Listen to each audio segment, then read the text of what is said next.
Yeah, this is your boy Kevlexicon introducing my new tape called The Cops.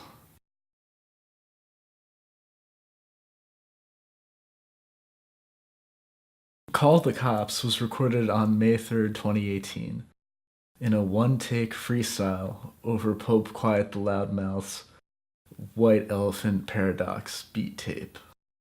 This tape's like me, no one wants it to come out. There were a lot of technical issues mixing it, the mix is too hot, I felt the emotional content was too raw, and my malpractice body issues also limited my ability to develop it. Typically, as an artist, I like to present a compassionate but somewhat detached persona. In college, I possessed enough impoverished villager demographic self-hate that I automatically discounted my own voice, just as everything in my initial poverty environment did. Acting under the violence of demographic propaganda, I wrote off my ability to craft meaning from my own lived experiences, and I instead attempted to parrot the cooning propaganda of what is distributed and promoted by the wealthier demographies. After all, that is what everyone in my environment seemed to be drawn to. This habit evolved further from my time recording in Kenya. Now, for the first time with a certain level of white American male privilege, finally enjoyable, and thus more discernible to me, my anonymous, economically irrelevant demographic village status back in the US was now transformed into something that was benefiting me more than ever before, thanks to the living legacy of colonialism and the economic neoliberal exchange rate. In short, I went from an atomized suburban white guy with basically no connections to regular interaction with professional class people and demographies. From living in my parents' house to a white dude living in a penthouse on my own dime, where appreciative friends even threw me a party. I was interacting with content producers and had a bougie job at a literary publisher, 'cause I saved my pennies working clothing retail like a good McJobber, and I had a connection through my scholarship professor. I went from perhaps the American equivalent of mitumba selling to living in a penthouse complete with security, a private gym, and a pool. Through the private penthouse, I had achieved the materialization of my self-hating reality, the idea that I just want enough economic privilege to keep people like me out of my life.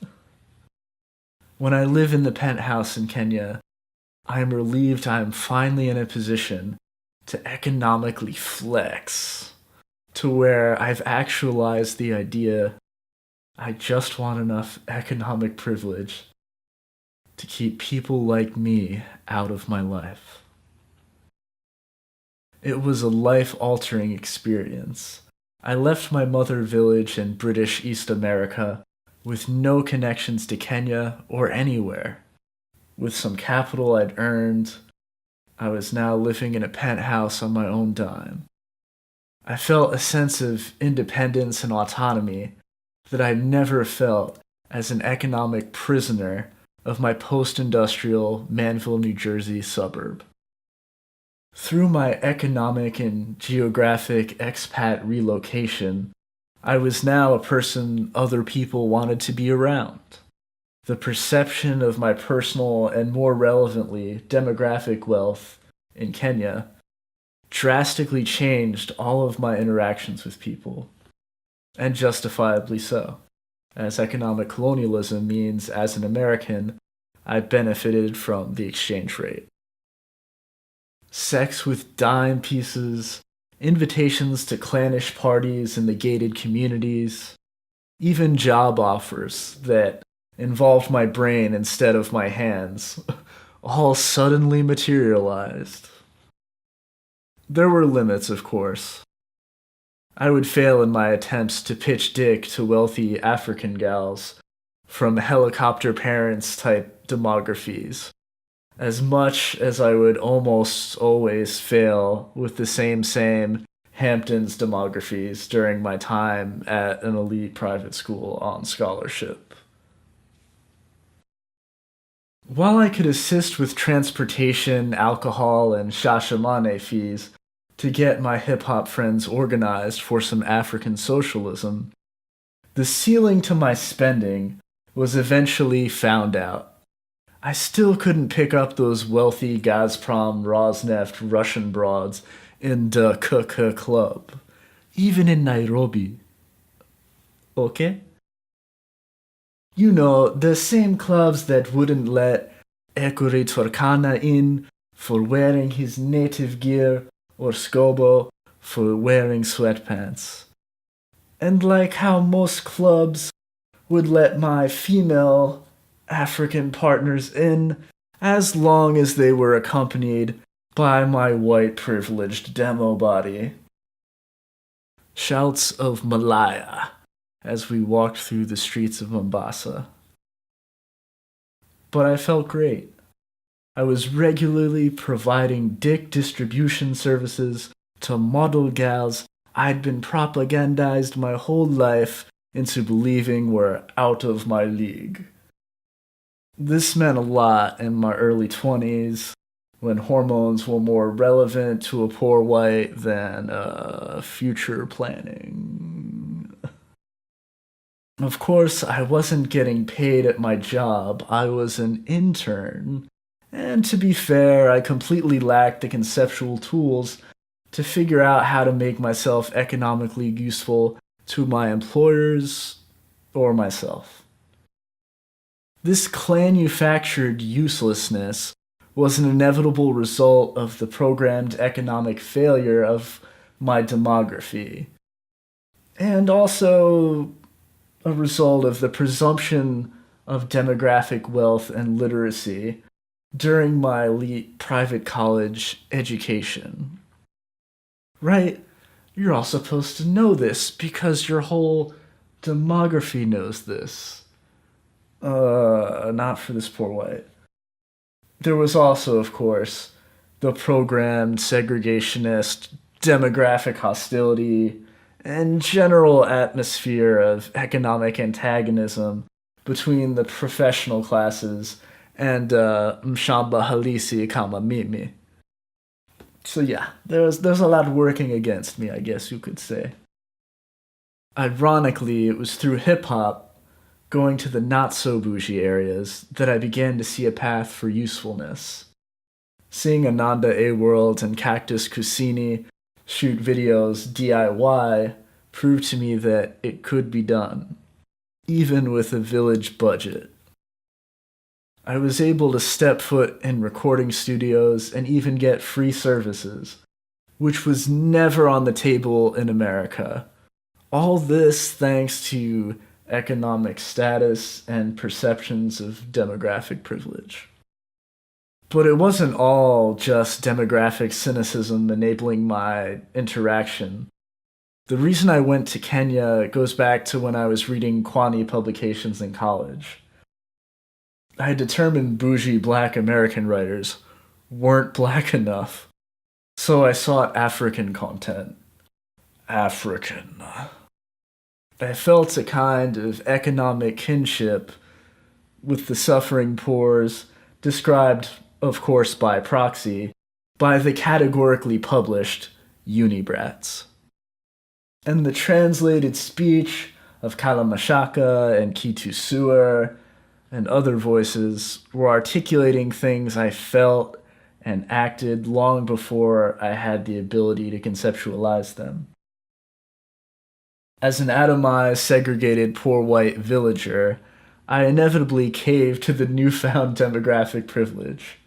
I indulged the fuck out, having experienced a level of entitlement that, for the first time, felt directly beneficial to me. Not to say that I was without privilege before, but by the parameters of my previous experiences, I was at the highest position I had ever been on within the segregationist ladder. Certainly, bougie private school was not a democratic space of equality for me. Socially, I was there to be a poor white scapegoat for the evils of Massa Demography's econ dads. I was a straw man for the yuppies to vent their guilt upon, an embodiment of a promoted ideology of the incurably racist white tea and James demography. And to be honest, my sexual interactions there had a quality of massa honky slumming with my poverty dick. And much worse, of course, was the shame-inducing American custo obesity and poverty of my mother village, which had to be kept hidden from sexual partners at all costs. So when it came to the brat shit, I had to go Safaricom, the better option. In Kenya, I was finally in a position to meet women friends' parents. Or to not meet them. Yeah. I had my own space, I had my own everything. I knew when I looked at the penthouse, I was going to be smashing regularly. I could operate with reduced shame, though I still wanted to protect people I cared about from exposure to my biofam, and to some extent, my own programmed economic failure. But why did I feel this impulse to go to Kenya? What was this economic kinship? And when I arrived, why did I feel my connections were more authentic? Well, to some extent, as many a massa would say, nothing is authentic. And people are responses to economic status and perceptions of demographic privilege, which is certainly the ideology throughout my time in America. And it's undeniable my demographic privilege and the perception of such affords me entitlements under the economic neoliberal global segregationist reality that we all inhabit. Of course, this nothing is authentic ideology serves massa interests by leveling all criticism of the historical rapes committed by the economic elite demographies. When you allow yourself, and more relevantly, when the affluence-influenced masses allow ourselves to be reduced to economic and demographic statuses, it preserves and supports the segregationist status quo. So what made me appreciate the voices of these Kenyan poors? Why was I ditching the clan-manufactured circle jerk, blankets and wine, all white party cooning, and daddy money artist types to hang out with Scobo and his hood, to hang out at Gasfiatu's 4-foot stall in Nairobi CBD where he sold independent hip-hop? Why was I taking the Matatu to Rongai to record? To understand this, let's go back in time. One of my earliest memories was being in elementary school and being told by this foreign gal I sorta had a proto-crush on, "Stop breathing so loud."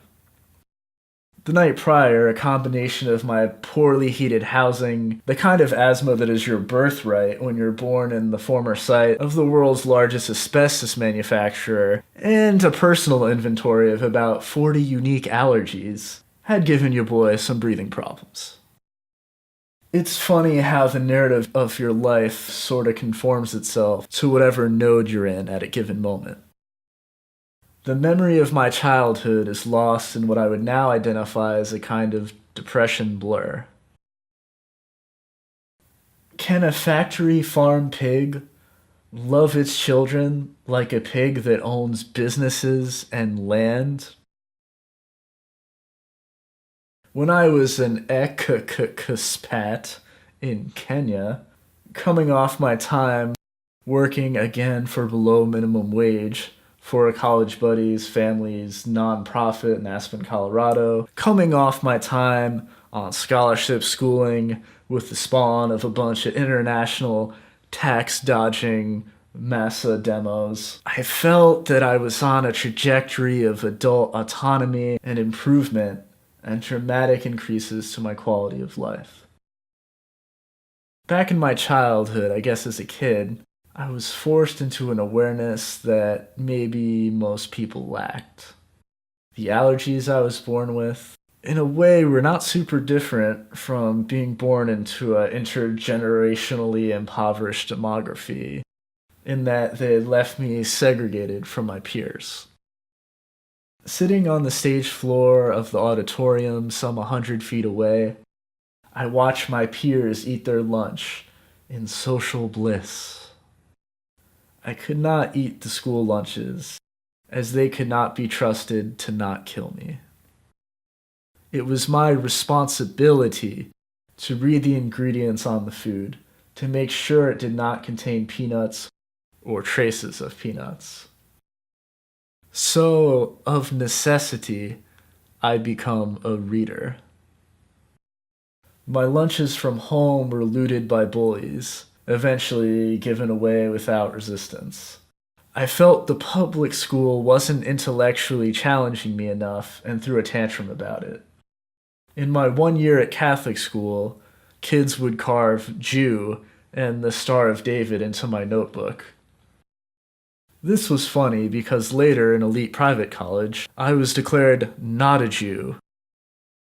Ultimately, I came to the conclusion that I was an object in the service of whatever perception others had of me. My parents made me go to church, though I was never a believer. I knew saying this was not kosher, in the same way I knew saying I had a crush on Lisa from Saved by the Bell was not kosher. Supposed to like Kelly, bruh. I was probs drawn to the character's bougie background, coupled with presumed black American self-consciousness, and of course, the pathetic, unmet desires of that boy Screech with the Jewfro. We take in this, through osmosis, this content, sponsored, produced, engineered, and distributed by the more economically relevant massa demographies. We are trained to fit ourselves into what we see. Like the spank bang pornos advertise, Jews love blacks. But where is the economic love? It wasn't enough that my body and my mind were wrong. I was expected to explain myself when a massa deigned to interact with me. Hashtag poverty explains. Of course, in private college, experiencing a different kind of segregation, I took to Richard Wright's native son like a horse to motherfucking water. These allergies. Peanuts as an allergen have a particular airborne property. The smell always affected me and set off alarms in my brain, even from pretty far away. Alarms other people didn't hear. Simultaneously, I also learned early on that to go into detail about such issues would be rewarded with feigned indulgence, followed by being shut out. I ate little. I read books. I kept to myself. While other people worked and did sports, I would consume propaganda advertised as pop culture and watch other people live. And I would imagine. But there would always be this painful feeling in my gut. I wouldn't say pop culture represents alienation as much as it is engineered to generate it. And in my imagination as a young person, I was always in someone else's body. I was told I was lucky to be accommodated at all.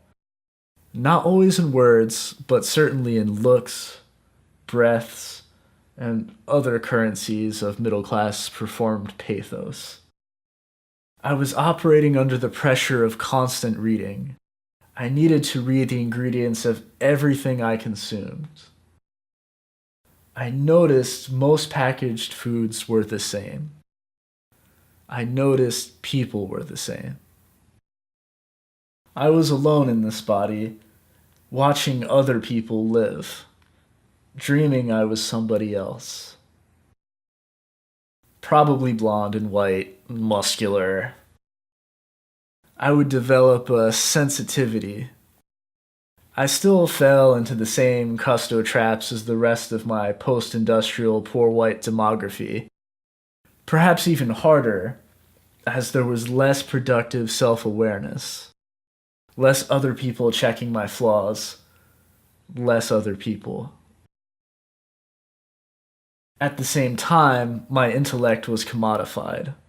I was told how smart I was, when in reality, unbeknownst to myself, I was looking for a way out of my situation, desperately. So I was the needy, suck-up kind of kid, trying to get the recognition from adults that I didn't get from my peers. I guess a birthday cake had almost killed me as a toddler. I don't remember much, but blacking out and being introduced to Benadryl, The Price is Right, Dean Martin signals in the background, darkness, confusion. I didn't eat it. My body was telling me, fuck that shit, bro. But touching it, to make it appear to others that I'd eaten it, that I was appreciative, was enough to trigger a reaction. The small football town whatevers, I wasn't really gonna be respected. And of course, that lends itself to an antagonism that blends with a pathological neediness. I would say, in terms of consumables, and what I would later call empty fun, I was spoiled more than the average villager, both my parents working but still being driven to and from school. I wasn't really trusted much. The antagonism. There was some episode I don't remember. That was the theme of my childhood. Like Lost Years or something. I just don't remember the majority of it. It all blurred into this same insecure and waiting for something to happen feeling. I'd survey others. I wasn't into sports. I wanted pets but was allergic to them. I wanted captive things in the way I was captive, without being able to articulate it. Something to share the pain with, but also something to perform the segregation on that I'd learned from others. Fish tanks. I become really lexically involved with fish tanks. You collect things. You inventory things. You categorize things. It's a miserable habit. A dismal science. I was living deeply in my head, building imaginary futures, idealizing my non-relationships with others, basically in a diluted survival mode. This went on for years. I'd stare into the fish tanks I'd built, carrying those heavy-ass 5-gallon buckets of water from where I filled them up in the basement, all the way up 2 sets of stairs, all 75 pounds of me. Determination. This was something no one could do for me, and something I didn't want other people to do for me. Landscaping what was in my head into a separate, controlled reality. Aquascaping, or pain escaping. In high school, I took to surveying others more aggressively. Puberty was OT dubs, so I felt the female pain and absence more now. I'd hang out and idolize kids who weren't in school, would spend all my time with them. There was a greater likelihood of female interaction at the out-of-school places. Surrogate older brothers would share an awareness of social and economic realities that I desperately lacked.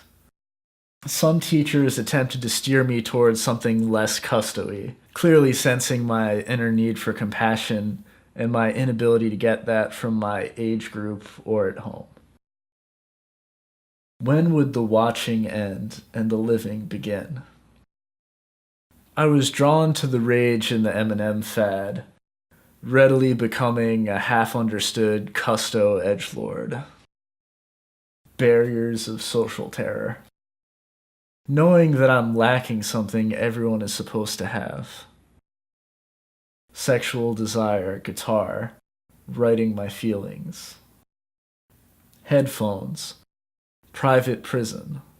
Singing, memorizing lyrics as I drifted off to sleep. Interactions with the out-of-school kids revealed some injustice I wouldn't have really considered otherwise, had I not been a desperate custo prisoner myself. I keep building this life in my head. But as a teen, I'm also much more seduced by any interaction with people my age. Of course, the guitar is my female property. I take to languages, Russian first, more taxonomy, more lexical. Windows into different fish tanks. Cultivating a hope of escape in a context to find myself in. Escape the irrelevance and poverty that I still couldn't name, but always felt. I crashed from class to class, panicking on the way to my locker. Book bag overloaded with books we never even used in class. The doctor says I have a scoliosis, as the local poors in public school gurp out the word. He touches my pubescent body. Of course I'm ticklish or whatever, knowing I shouldn't be. Failing some more. The degrees are getting worse. Physical therapy does nothing. I don't know how to exercise. Was never taught the time it takes to do anything well. I had no examples. Just emptiness and pain escape. And people who didn't want me around. I developed that toxic niceness that expects a return of niceness. I don't really know what I'm doing. I take up skateboarding. The surgery is very scary, and the way everyone is about it, the way they kind of talk about it in a quiet voice, I expect to die. I'm like, 15? Death was always in my mind because of the intermittent allergy scares and my daily mandatory reading. But this was right there. I don't have anyone worthy of telling how I feel. Which really means I know they'll reject me, as they have shown countless times before. There are things that a part of me knows I should do, but I need assurances. I need the ingredients list. I can't just eat anything. People tell me this is impossible. These people don't have to deal with this stuff. That I know very well. I recover. A cute nurse puts a catheter in my hairy teenage dick. I still remember her big round eyes, black hair, I don't know, maybe an Asian or a WASP or a Latina. Who cares, really? The opioids make me weak. I have to push out to piss into this plastic container at Robert Wood Johnson Hospital. But I can't do it, so she puts this needle in my dick hole. I'm glad it's at least a girl, LOL. I can't get out of it. This happens multiple times. No girl is worth this pain. I make a habit of bribing myself with this future in my head. I'm still young and I feel a kind of entitlement to it happening. In some sense, I'm literally living the American dream in my head. I'm still tragically operating under the assumption I lived in a moral universe, and if I was honest and worked hard, I would get what I deserved. It's funny because intellectually, in my analytical, taxonomical mind, I knew better. And if I had the moral courage, I would look at my life and know better. But I was weak and desperate, and insulating myself from the world that was trying to kill me and no one else. I needed it to be true. I couldn't accept the possibility that all of my nerd work and trying to be a level of honest I could get away with was irrelevant, and that larger, automated segregation and demographic forces would determine the path of my life. This interfered with the life I was building in my head. The life sustained by consumption that helped subsidize the privilege of my masters. I grow an afro, which everyone else calls a Jewfro. I don't know what a Jew is. I just know people around me don't seem to like them. So I will be an edgelord and automatically like Jews. Narrative in my head. Afro is the perfect mix of look at me, don't look at me. A cage for my face. What's really tragic is these worlds I build in my head, they never really have me in them, particularly in the early years. In my fantasies, I'm in a new body. I do not look like me. I'm not even allowed in my own mental world. Sometimes I'm in a blonde-haired, blue-eyed body, wasping it up with the boys. Sometimes I'm a cool black dude like the blues records my Vietnam uncle reluctantly gave me. His house, looking back on it now, deaf his own mental world. He's the only one in the biofam that's thin like me. He jogs on the beach. He paints naked bitches on the walls. He wears women's clothing. I like him a lot, but he's kinda not there. More asking about my cousin. He mentors her. She becomes an economist. We are trained to subsist in the unreality of the American dream. The fantasy we will all one fine day become plantation-owning masses, ignorant of demographic realities. We exist in this atomized, individualized abstraction, as massa demographies collect very literal rent from our consumption habits that they organize. Pie in the sky. In college, I am somewhat liberated from the toxic engineered poverty despair death clouds of my parents and my demography. I'm still lacking in compassionate elders or peers. As a late bloomer, my face erupts in severe cystic acne my first year of college. It colonizes 75% of my face.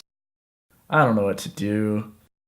Not knowing how to properly shave, #NoDad, I shave the acne off, earning myself lifelong facial scars.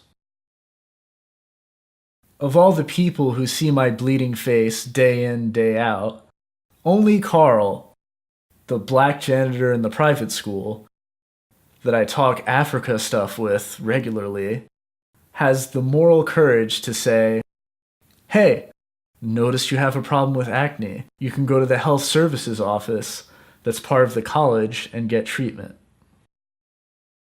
I am put on a regimen of Accutane, and my face finally begins to clear up. Around this time, I begin rapping and boxing and fucking. I took this course, African American Literary Traditions, on a whim, half as a joke, like most things I start that I love. Once I read Richard Wright's Native Son, I feel a resonance with my personal experience that breaks through, that resists even my reactionary cooning for massa and subservient, parent-seeking, custo-segregated poverty behavior. The buffet-style college food means I have food options and enough to eat. I overindulge. I start boxing the heavy bag and become friendly with the more experienced boxers from the college and larger community. It's fucking great. I'm gonna look like one of those rappers on TV, bruh. And yeah, I actually have people to be around physically. I notice when I leave the dorm showers, female eyes rest on my body in a way they hadn't before. They even smile. Now I'm property.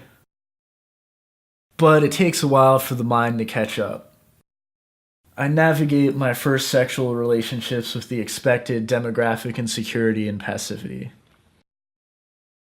My mind is only starting to get a taste of self-actualization and autonomy, now that I am removed physically, if not financially, from my demographically impoverished position.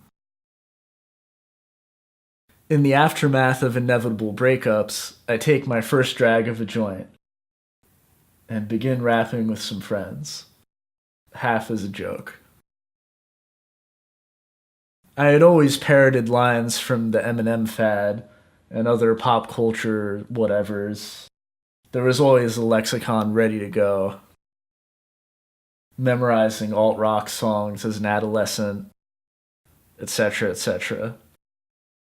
But now I was saying my own bars. But not quite my own. I was still mentally clinging to this image I had of what a rapper should be.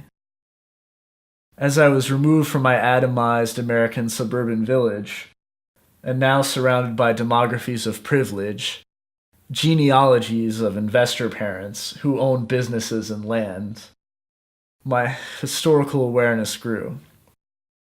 I read with more intent and direction, and less like a custo trying to alleviate feelings of emptiness. This historical awareness started to bleed into my otherwise reactionary, derivative, half-understood genre trope sipes.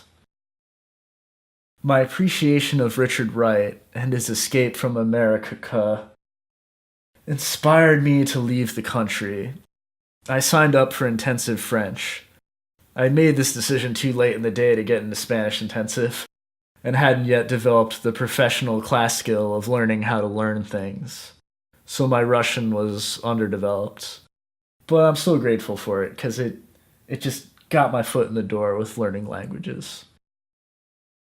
Got my passport, which was a family first. Spring break, tried to organize college buddies, but ended up taking my first trip out of the country to Montreal to practice my French by my onesies. Was actually fun. I realized I can be on my own and have fun, that I can pursue my own life. People aren't terrified of me. Spend a summer in France as part of my college course. Realize my wallet cannot handle that. Euros exchange rate a killer. I'm young, sexually active, and sentimental. I put some flowers on Richard Wright's plaque at Père Lachaise. Respect to the big homie for getting me there. When I left for Kenya to work at my professor's Ford Foundation-sponsored publisher, it was the first time in my life I had made a decision completely on my own. To do something I truly wanted to do, outside of the influence and pressure of other people's judgments and motivation. It was why I was the happiest I'd ever been in my life. Up to that point, when I got on that plane. It was an early act of autonomy. Part 2. Malpractice. Then I got sick. Before I left for Kenya, I had done my due diligence. I'd gotten vaccinated against typhoid in New Jersey, but apparently vaccines can fail. But did the money I paid for the vaccine fail? I asked my boss to recommend a good white people doctor. I take medication and experience recovery, but then I have trouble again. I use a connection with one of my penthouse housemates to go to London for a diagnosis. They say I have gallstones. I fly back to America to have the gallbladder removal procedure covered by my insurance. I seek a second opinion. That doc also advises the procedure. My Vietnam uncle had his gallbladder taken out as well, so I go ahead and have it removed. I fly back to Kenya for a few months to finish up the mixtape we'd been working on. As my internship was unpaid, I had medical bills, and a combination of programmed demographic ignorance and demographic antagonism meant that I didn't have any leads on how to take my skills and develop them, and apply them in an economically relevant way. The claws of my economic background dragged me back across the Atlantic. I still have world-beating confidence in myself. I had experienced highs of relevance and interpersonal pleasure as I had never known in the village, or even in bougie private school, or even working in Aspen. However, I slowly developed new symptoms. I begin to get severe pain attacks whenever I eat. I have terrible bowel symptoms I never had before. I greatly reduce how much I eat. I lose 60 pounds and look a bit Holocaust. I still get the pain attacks. My surgeon in New Jersey, who takes my insurance, writes me off. My symptoms become alarming, debilitating. I'm living in between my symptoms. My quality of life dissolves. My best friend commits suicide. The last time I talked to him, he'd asked me to be the best man at his wedding. We started rapping together in college. We'd spend summers hanging out in Brooklyn. We would play guitar together. He had suffered a back injury training in the military.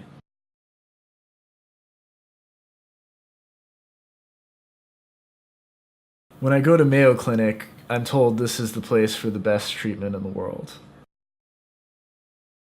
They don't understand what's wrong. Every doc has a different, often conflicting diagnosis. I'm put on medications that slow my brain's perception of pain, but also end up making my symptoms worse.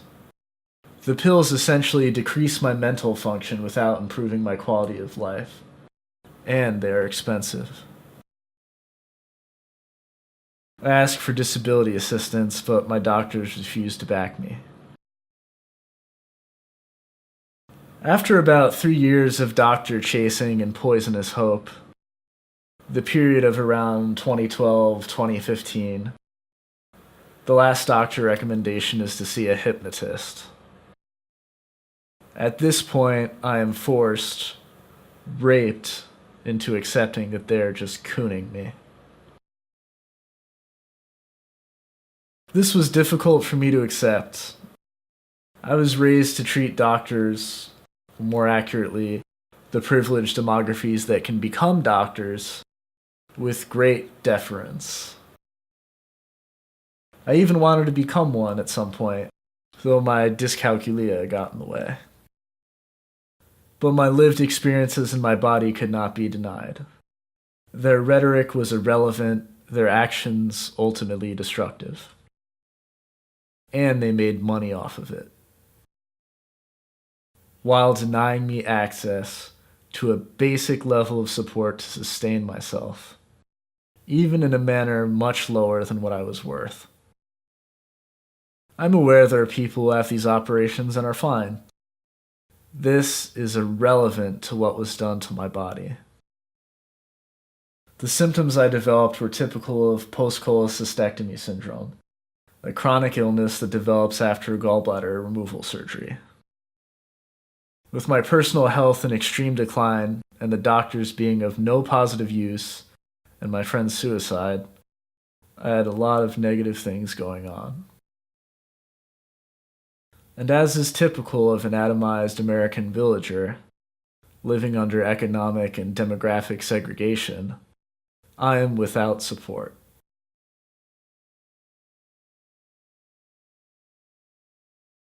I develop problem speaking. Any motion or engagement of my body generates a puking feeling, though I appear to have lost the physical ability to vomit. But over time, going through a dual process of grieving over the loss of my friend and the loss of my quality of life, I am raped into accepting the reality I am my only support system. There will never be a demographic bailout for you, boy. Through a long, painful process of trial and error, I figure out a diet that maximizes the amount of time I can function. Fuck you. Pain attacks come regardless of what I do. I cannot sleep at will or keep regular hours. Over time, over years, I accept this, rather than exhaust myself and blame myself for things I cannot control. I know I will never be able to keep 9 to 5 hours, and I know what that means for my professional future. My relationships with wealthy demography people I schooled with and worked with dissolve. My sex life dissolves, predictably, along with my living situation and economic status. The survival mode, atomized village interactions I have place me with people struggling with poverty-induced depression and segregation-induced pain. I notice my village friends don't like when I talk about living the good life in Kenya, when I play the mixtape we recorded over there. I have to put this intellectualized narrative distance into something. I begin writing a book concerning my time living in Kenya for a year. I call it Mixtape Mistari. Through the daily process of writing, I remember the good parts of my life. And through externalizing my ideas and putting them to paper, I develop a greater understanding of myself and the world. I find focus again. I continue to exercise regularly, reclaiming physical joy from my body that the malpractice had removed. My body will be a witness to the struggle against my demographically allotted village poverty. Sex is back on the table, even as I have no income, live with my parents in the village, and have no economic future. I develop relevant skills and friendships. The confidence is real. A village friend shows me how to operate a camera, and I have a plot to publish documentary content of the sort that would offend my economic masters and demystify the minds of young people like me. I begin work on the Clanhattan Clan Village mixtape. I start applying the understanding of economic and demographic histories that my African hip-hop elders and peers helped me develop. I apply this historical understanding to my own American context. Inevitably, owing to demographic antagonism, my professional class peers I send the hip-hop book Mixtape Mistari to don't see much hope for its publication. It's too racist. And I know I'm supposed to feel like the poor white scapegoat who wears white tees every day again. But I care more about the response from my village and Shamba peers in Kenya that I still interact with over the internet, doing the blog, doing musical collaborations, just talking over Skype. Their encouragement sustains me. Even some of my local villagers in New Jersey begin to respect the relevance of my research and apply it in their lives. Personally, I find it difficult to enact my racism effectively, as in my poverty, I lack the economic influence over public and private institutions that maintain demographic segregation. You know, my influence over public policy and private policy is non existent. My research grind gives me a platform to interact with people again, and helps foster an environment where a mutual development of skills among like minded people can occur. At the same time, it fuels an antagonism from the children of the masses. I publish a series of interviews with artists throughout East Africa on a blog called Hip Hop Kambi, homaging, of course, the famous Uko Flani Kambi, started by RIC, Rhymes Intellectual Chief, and Cheese and Brain of a Chongpong clan in Mombasa. And you can see it in the music video we did for Tumachoka. We're all over there. I give a lecture on colonialism, economic history, and East African hip-hop called Kazi Kwawashamba at Rutgers University. I see a role for myself providing a relevant service to young people as a demystifier of toxic cooning propaganda, an antidote to the clan-manufactured consensus of the masses. I deconstruct demographic privilege in a series of content I developed for my next website, Kevlexicon.com. It's called Kevlexicon because, like the struggle I've been going through my entire life, I'm trying to develop my own historical and economic understanding and produce my own lexicon, my own engagement with the world, my own historical influence, as opposed to the given lexicons of massa worship and segregation and demographic antagonism and, economic apartheid. I draw from the historical understanding of my African and global peers.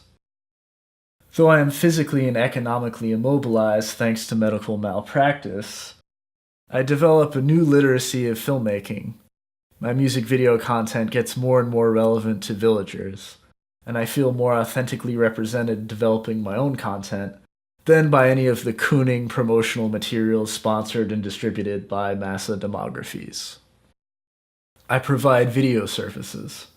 I start very open-minded, but after being unpaid in my collaborations with massa demographies, I stick to people who can bring something to the table. People who bring something more to the table than demographic entitlement, massa worship, and segregation. After being burned by being overcharged at studios, and being unpaid and having my labor stolen for reasons of demography, I start focusing on developing my own content. I'm already putting in the time researching the historical concepts. I begin building my own studio under less than ideal conditions, just like my friends in Kenya. By any fucking means. It's starting to come together. A photographer friend admits the initial price of gear keeps out the impoverished demos, but what clients pay for ultimately is the style one develops from doing it every day. The grind.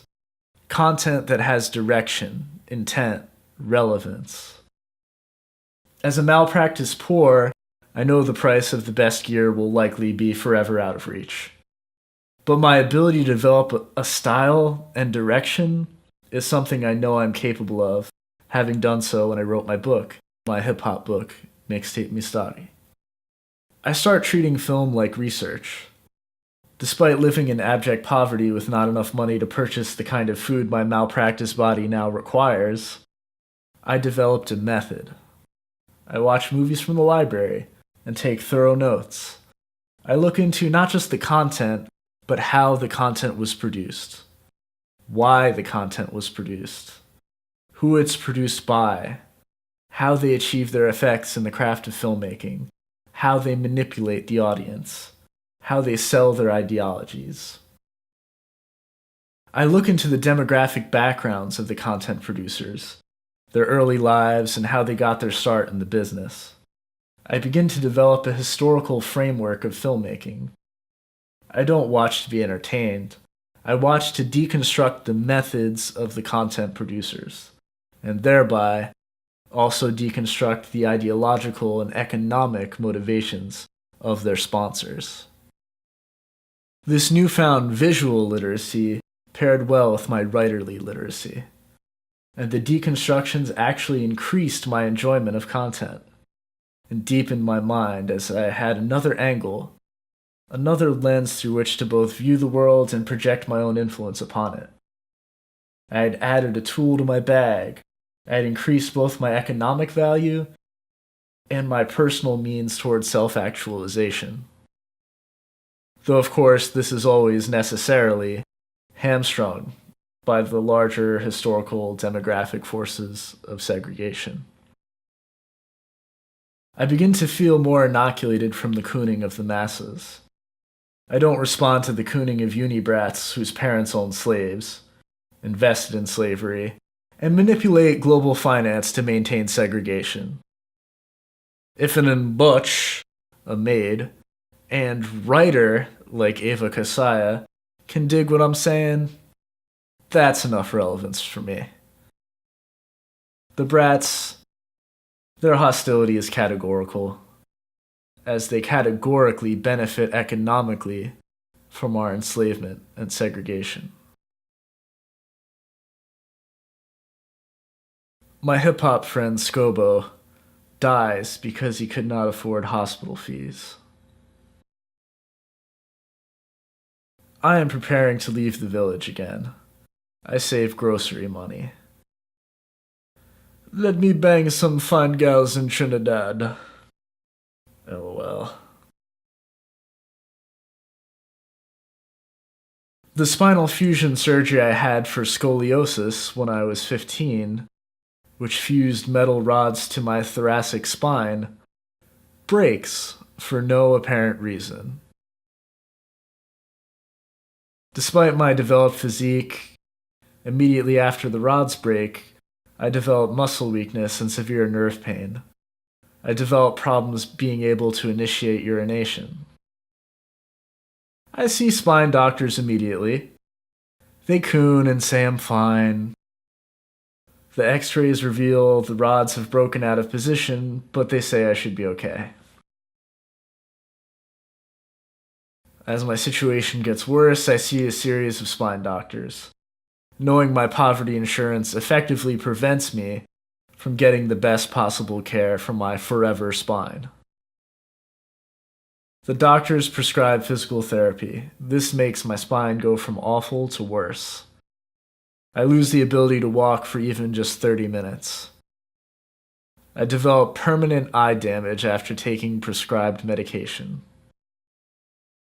The doctors continue to collect rent. Social media reminds me that people from demographies of privilege benefit from Kickstarter crowdfunding campaigns in these kinds of health crisis situations. I request help from people I interact with, but nothing economic happens. Just talk. I am reminded of my village demography. My relationships with other people dissolve. My exercise regimen is no longer possible, as a fracture in my lumbar spine becomes heavily symptomatic after the fracture of the rods in my thoracic spine. It's all literally connected. The exercise regimen that improved my mood living under segregation, assisted in post-malpractice digestion, and led to better quality sleep and overall well-being, is no longer possible following the doctor-prescribed physical therapy, which made my lumbar symptoms much worse. Now even sitting and writing is extremely painful. I lack the ability to hold up a camera. It is extremely difficult to sit and edit, to write, to do anything. I am forced to approach lying down to sleep with a new apprehension, now that my lumbar spine fracture is heavily symptomatic since the thoracic rods broke. Once again, the doctors have deployed a piecemeal, segregationist approach to a global problem. I've been prescribed irrelevant opioid medications that worsen my symptoms from the previous gallbladder removal malpractice illness. The same medications that erode my mind and quality of life without providing significant symptom relief. Every bodily function has been damaged by medical malpractice. My eyes, my bowels, urination, sleep, mobility. The wealthy demographies have accomplished the permanent rape of my quality of life. We only get this one life, this one body. And these children of finance have permanently mutilated my body, my quality of life, my future. All a consequence of following the demographic order imposed by segregation. All following the quality of doctors accessible given my economic status.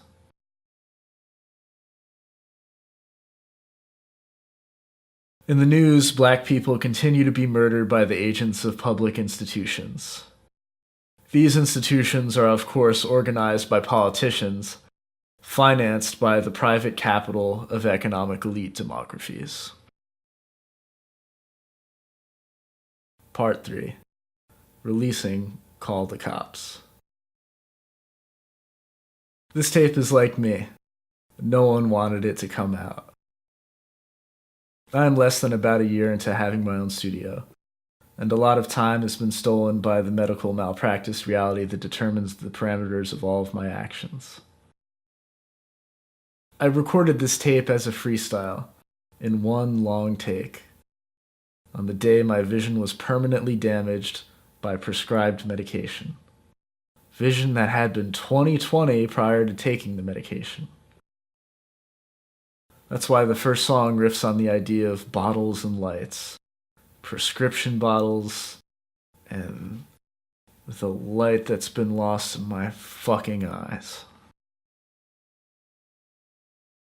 Quiet Tha Loudmouth, a Canadian artist based in Manitoba that I met through Giganji's studio in Kenya, had put out the beat tape White Elephant Paradox, so I recorded over it.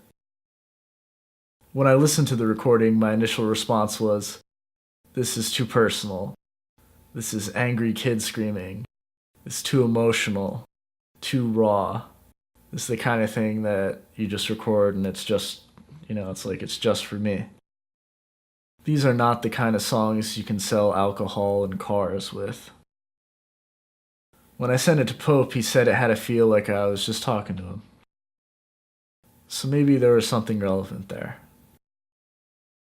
And maybe my hesitancy with this tape had more to do with something other than the music itself. And yeah, I had this fear about putting this tape, and it seemed every time I tried to work on it, it just got more difficult. And yeah, the initial mix, I kept playing it in my car on the way to the library. The one take aspect of it, recording it all in the first take, it gave it a cohesiveness. And I've been rapping over Pope beats for a couple of years now. I'm literate in his style, and his cinematic beat tapes gave me a lot to respond to with my film theory brain. We share some common ground as poor whites who've lived in Kenya. I tried remixing it a couple times. The original mix was too hot, more than a little in the red on the meters. But after 5 different mixes, I still preferred the balance of the original mix. The way it sounded, the instruments hitting loud, my voice hitting loud, it felt necessary for the style, for what the tape was. And I keep reading interviews with pro mixing engineers that say, "Trust your ears." Then something else happened that made me want to put out Call the Cops.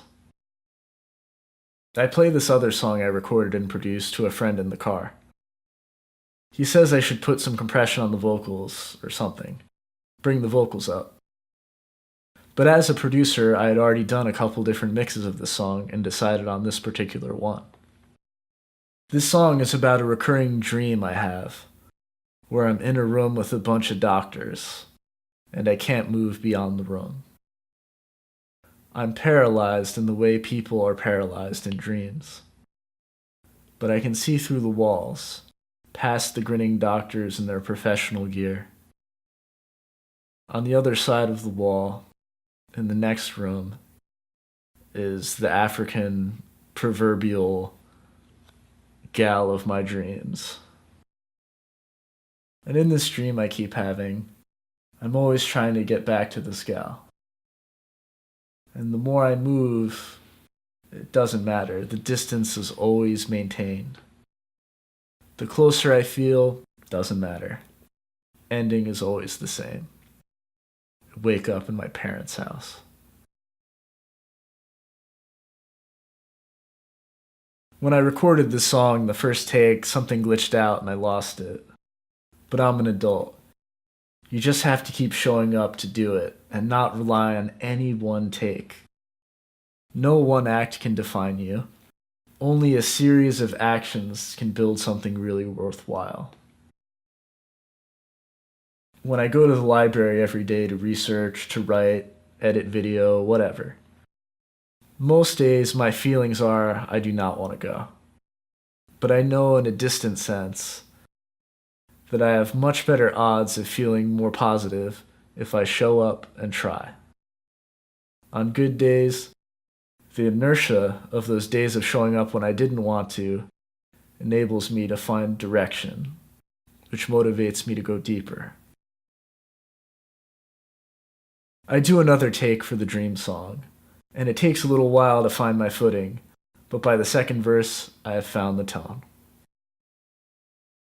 I think about the dream and how the doctors, the proverbial African dream gal, and the paralyzed viewer are all part of me. How people crave power, the arrogance and indifference of the doctor's class-smug grins, the sexual desirability of the proverbial African dream gal. They're both the same, in that they have power over my mind and my body. I desire the doctor's demographic status. I desire the woman's beauty. I desire her memory. I desire her physical presence, her warmth, her compassion. As the paralyzed viewer, my body can't seem to go anywhere. My vision sees through the walls erected by the hostile massa demographies. I know what the walls are. I know what the massa demographies are. And I know why the gal is out of reach. But in seeing through the walls and in recognizing the similar power over me both the grinning doctors and the proverbial African dream gal have, I deconstruct myself. I deconstruct my desires. And I can go nowhere. My situation doesn't appear to change. I am who I am. The act of seeing through merges the dream gal and the wall and the grinning doctors into the same sort of Trump wall. These fundamental drives emerging from my subconscious regularly are not getting me anywhere.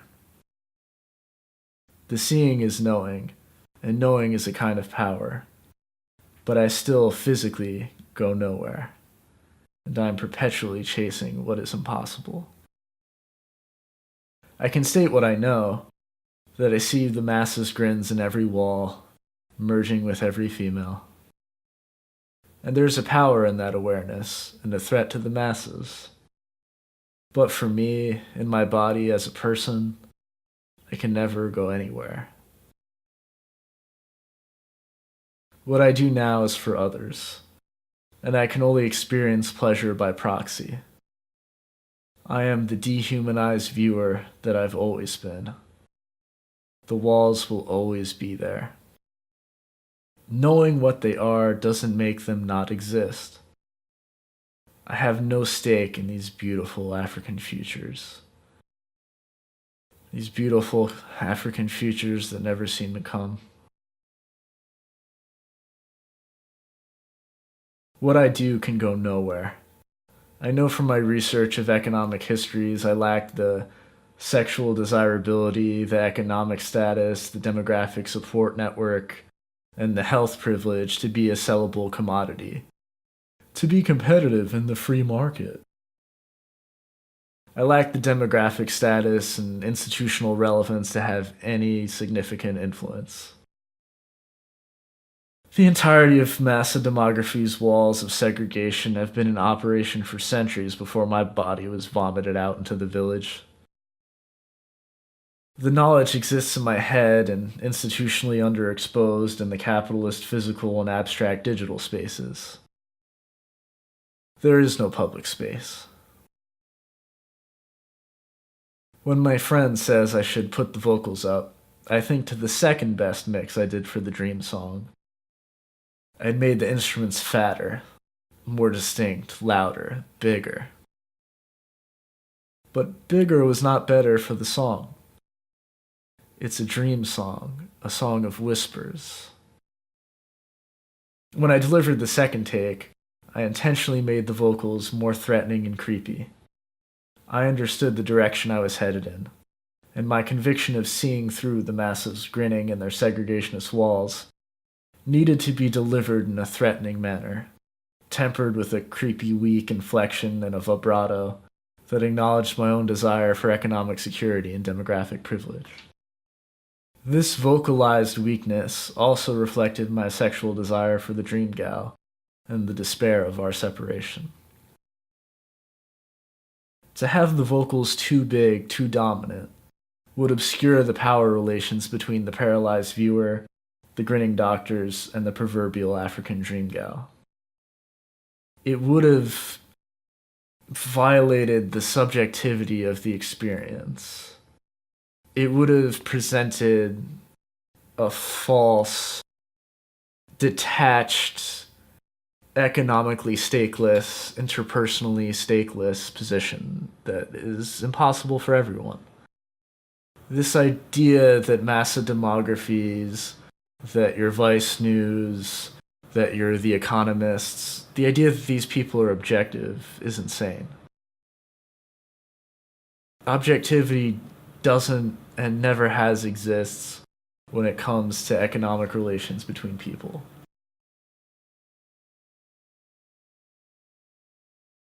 To make the vocals loud in this dream song,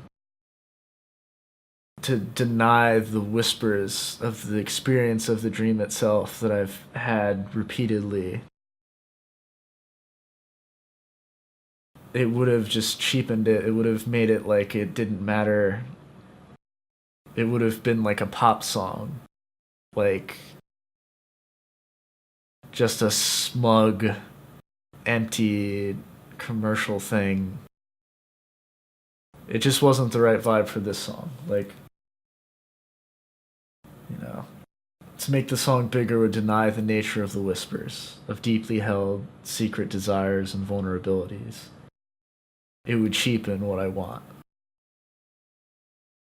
So my realization that I was comfortable sticking to my conceptual guns for the dream song led me to prepare the release of Call the Cops. I recorded the dream song much later. Call the Cops has a different direction entirely. Call the Cops is a record of a loss of literal vision. The initial reaction, the pained, in-your-face shouting of someone who freshly remembers being healthy. It is the screams of an amputee. My later mixes of Call the Cops were smoother, but weaker. They didn't fit the direction. Smoothness just didn't make sense for the experience of one day having perfectly fine vision, the next day not. One day being able to walk and the next day not. One be it, you know, that's what it is. It had to be that. You had to feel that. My emotions were in the red. The meters were in the red. The distortion produced by the clipping matched the clipping of my autonomy and my optic nerves. Call the Cops is the kind of tape you listen to with the windows rolled up. It is a record of shame and violation. And I think I withheld putting it out for that reason. Its raw emotion, its ugliness, its lack of professionalism. And I know I've gone on a long time talking about myself. But my fellow Africans, who else ever would? My Manville, New Jersey guitar teacher once told me, "Don't let the music die inside of you." And I think that's why a lot of the massa campaigns deploy a lot of hatred. They want the poors to feel hated. They want the poors to hate themselves. They want the poors to worship massa because the masses want to limit the development of poors. And if you don't like the tape, remember, it was Pope's idea to put it out. So you can always blame it on a poor white.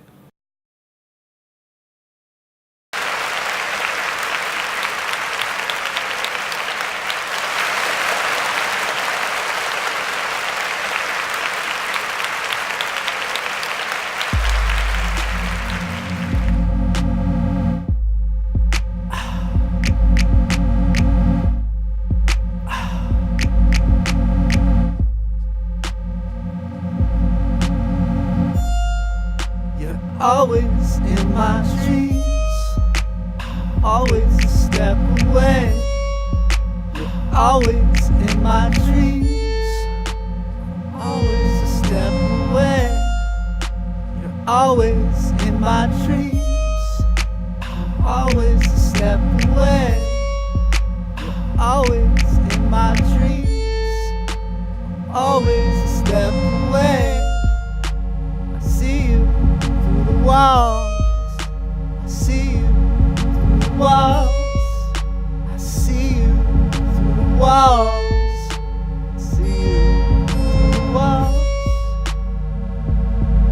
Yeah, there's some clans between the two of us. Yeah, some clans between the two of us.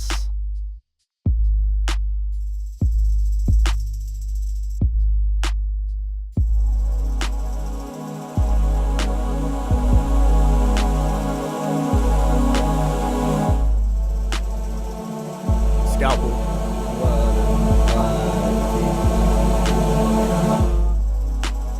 Metal.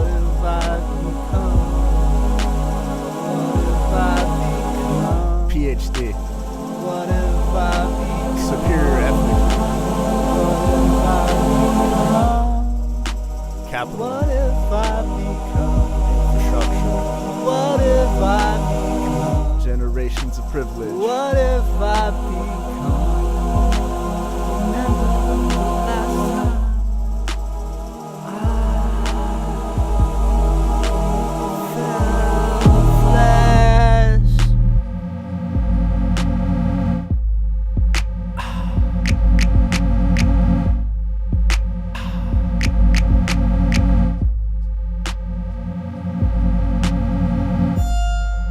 You're always in my dreams, I'm always a step away. You're always in my dreams, I'm always a step away. Always a step away. You told me to step away. You're always in my dreams. I don't want today. I don't want today. I don't want today.